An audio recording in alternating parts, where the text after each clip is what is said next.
good morning, everyone. Happy Thursday. Hope everyone is doing well. So today's video, we're going to briefly talk about the 24 states that have decided to end unemployment.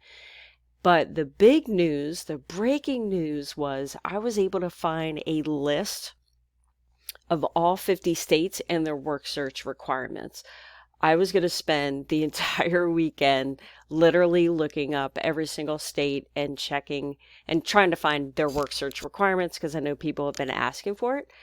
But luckily enough, I did some research and was able to find an article. So we'll spend most of the time going through all 50 states as quickly as I can and their work search requirements and what they all entail.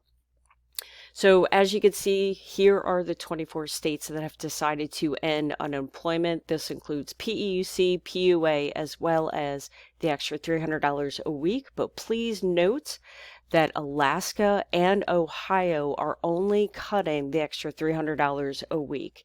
PEUC and PUA are still intact in Alaska and Ohio. Now, these four states that I'm going to read are kind of really feeling the pressure of ending unemployment in some form or fashion. So kind of like keep your eye out. So we have Louisiana, Kansas, North Carolina, and Wisconsin. And again, these are states, they haven't ended unemployment, but they're feeling the pressure. So I'm not going to read all this because we've done it in the past several videos. So let's move on to the work search requirements. So typically when you collect unemployment, you have to perform job searches as well as actually apply for jobs. But because of the pandemic and because businesses were closed, the states decided to waive this requirement because there really weren't many jobs to apply for. So there have been a lot of states that have decided to reinstate work search requirements. Now, unfortunately, every state is different. So every state has the date that they decided to reinstate work search, and the work search activity is, of course, different for every single state. So I have found a resource, which I'm pretty excited to share with you guys. Hopefully this helps, because just like anything with unemployment, there's a lot of confusion out there, and it's even more confusing when every state does something different. So here we have, and again, this resource, as usual, is listed in the description below this video, so you can take a look at that. So here we have the states listed in alphabetical order. And if you notice, we'll just start with Alabama. If you click on this link right here, this is actually going to take you to the Alabama Department of Labor site. And again, this goes for every single state. So if I click on Alaska, it'll take me to Alaska's Department of Labor site. Now, what this middle link is, it's the job search site. So within every state, I'm assuming most states, they have a separate portal for you to actually perform work searches. I guess they get some kind of feed from, Indeed or some other career site. And of course, if actually a friend of mine was asking, because she's looking to switch jobs and she hasn't switched jobs in over 30 years. And she's like, I don't even know where to look. So the best place to look, honestly, is LinkedIn. LinkedIn has a lot of jobs that you'll be able to find in your area, in your expertise, as well as Indeed. If you guys want more information about stuff like that, let me know in the comments. Unfortunately, I've been kind of bouncing around past couple years, so fortunately I know a little bit about job searching. Anyway, okay, so when you click on the second link, it takes you to your specific state's career portal.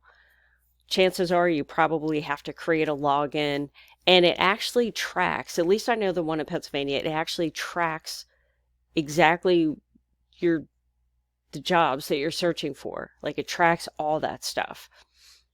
So like every mouse click, if you actually apply for a job on the portal, it tracks that too.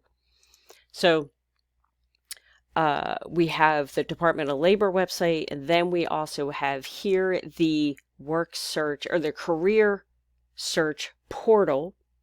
And depending on the state that you live in, you may be required to do your search as well as apply for jobs in that portal, or hopefully you will be able to also use external websites like a LinkedIn and stuff like that. Again, every state is different.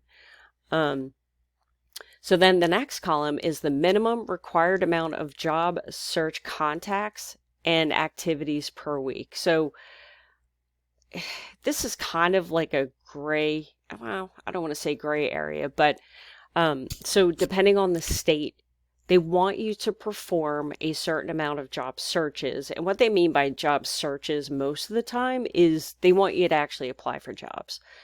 What I recommend is keeping an Excel spreadsheet or Word document of all the companies that you apply to, the date that you applied. I would almost put the time.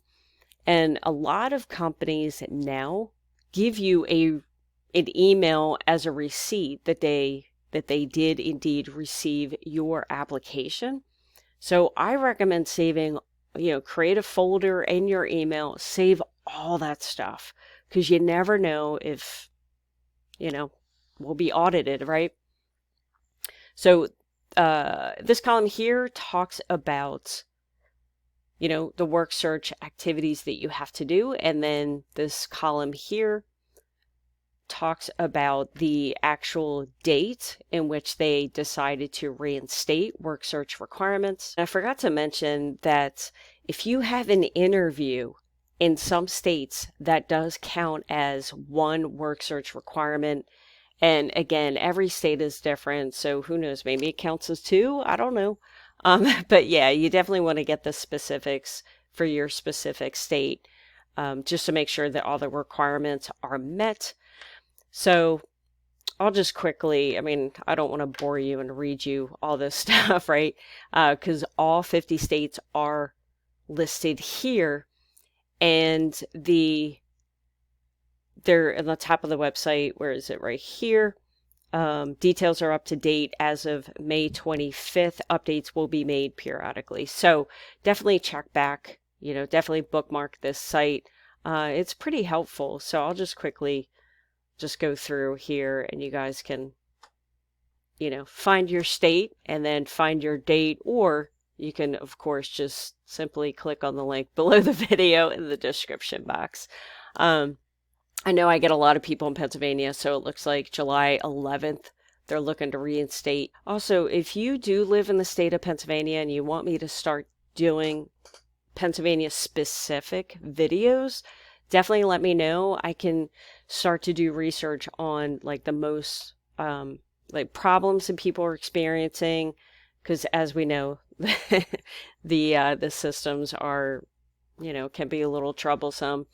But yeah, let me know. Unfortunately, I can't do that with all 50 states. There wouldn't be enough time. Oh boy, that would just be a nightmare.